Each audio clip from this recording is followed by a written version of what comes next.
जय श्री कृष्ण। संसार में अनेक प्रकार के लोग हैं। संसार में विविधताएं दिखती हैं, विभिन्नताएं दिखती हैं। इसलिए सबके विचारधाराएं अलग अलग हैं। किसी के विचार में कर्म से संन्यास लेना श्रेष्ठकर है, तो कोई कर्म के फल का त्याग को श्रेष्ठ मानता है। तो जब संसार में इतने प्रकार के भेदभाव मनुष्य को दिखाई देते हैं, तो विचारों में विभिन्नता का होना स्वाभाविक है। और विचारों में विभिन्नता होने के कारण उस परम पिता परमात्मा की प्राप्ति में भी अलग अलग साधनों का, अलग अलग विचारों का होना स्वाभाविक है। तो कोई उस परम पिता परमात्मा को प्राप्त करने के लिए संन्यास को श्रेष्ठकर मानता है, तो कोई त्याग को। कोई कहता है कि पूरी तरह से संसार को छोड़ दो, केवल वही नित्य कार्य करो और उस परमात्मा को प्राप्त करने का प्रयत्न करो। कोई कहता है कि संसार में रहो, कर्म के फल को छोड़ करके निरंतर फल इच्छा के बिना कर्म करते हुए, अर्थात त्याग भावना को लेकर के उस परम पिता परमात्मा को प्राप्त करने का प्रयत्न करो। तो इन दो मार्गों के बारे में वर्णन करने में के पश्चात श्री कृष्ण संसार में जो विविध विचार वाले लोग हैं, उनका क्या विचार है, उसका अर्जुन के सामने आज वर्णन करते हुए कहते हैं कि संसार में भिन्न भिन्न प्रकार के लोग क्या वर्णन करते हैं। वो कहते हैं, त्याज्यम दोषवद इति एके कर्म प्राहु मनीषिणा यज्ञे दान तपः कर्म ना त्याज्यम इति चा अपरे। अब क्या है कि संसार में कुछ लोग कहते हैं त्याज्यम दोषवद इति एते कर्मा, कि ये जितने भी कर्म हैं संसार में इस जीवन को चलाने के लिए, उन सभी कर्मों को तुम दोषपूर्ण मानो और दोषपूर्ण मानकर उनका त्याग कर देना चाहिए। प्राहु मनीषिणा, अर्थात संसार में कुछ मनीषी लोग, कुछ विद्वान लोग यह घोषणा करते हैं कि इस संसार में जितने प्रकार के जो कर्म हैं वह दोषपूर्ण हैं और उनको दोषपूर्ण मानते हुए उनका त्याग कर देना चाहिए।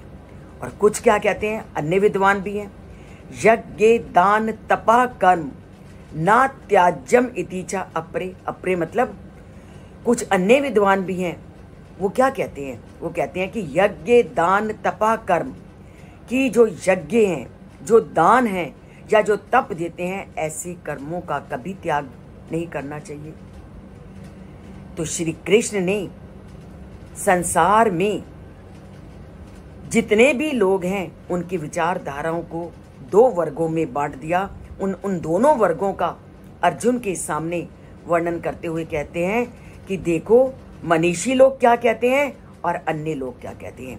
मनीषी लोग कहते हैं कि संसार में जितने भी कर्म हैं वह कर्म त्याग के पक्ष में है, क्योंकि उनका मत है कि जितने भी कर्म हैं उनका त्याग कर देना चाहिए, क्योंकि वे सभी कर्म हम इच्छाओं से प्रेरित होकर करते हैं।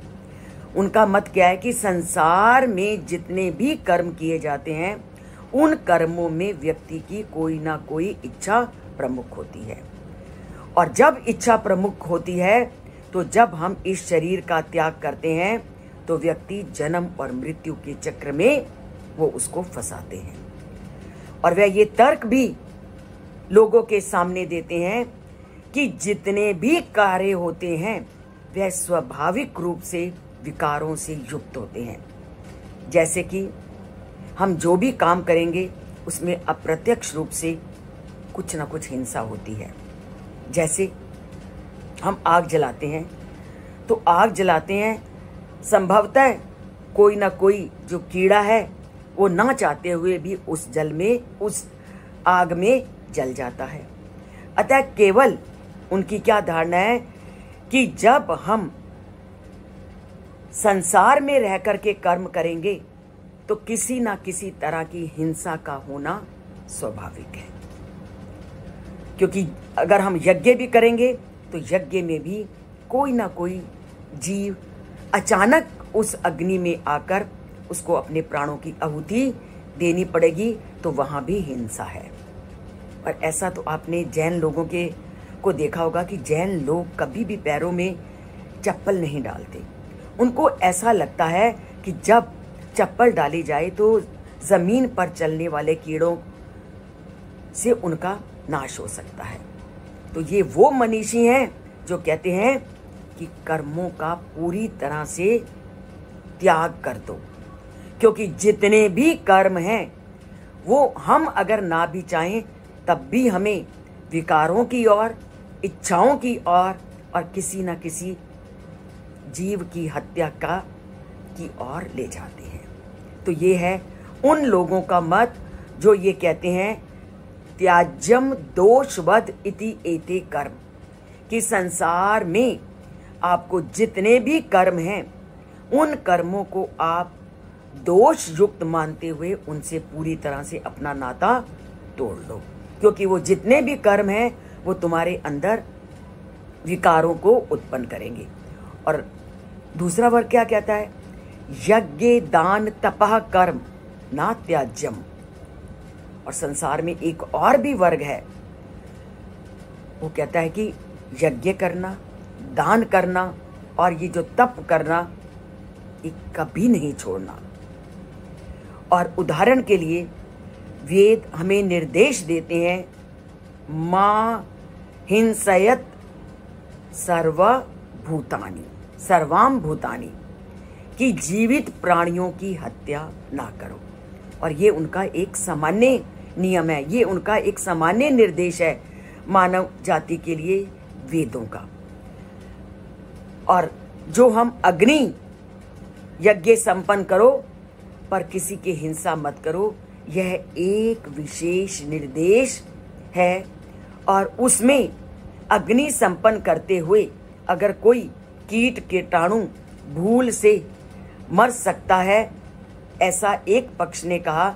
पर दूसरा पक्ष जो मीमांसा दर्शन वाला है, मीमांसा को मानने वाले हैं, वो कहते हैं यज्ञ संपन्न करने के विशेष में यथावत रहना चाहिए, उनका पालन करना चाहिए। भले ही इसमें हिंसा ना करने का निर्देश दिया गया है, परंतु यज्ञ हमें करना चाहिए। पहला पक्ष क्या कहता है कि यज्ञ भी मत करो, क्योंकि यज्ञों में किसी न किसी प्राणी की हिंसा हो जाती है। परंतु मीमांसा को मानने वाले लोग कहते हैं यज्ञ करना है।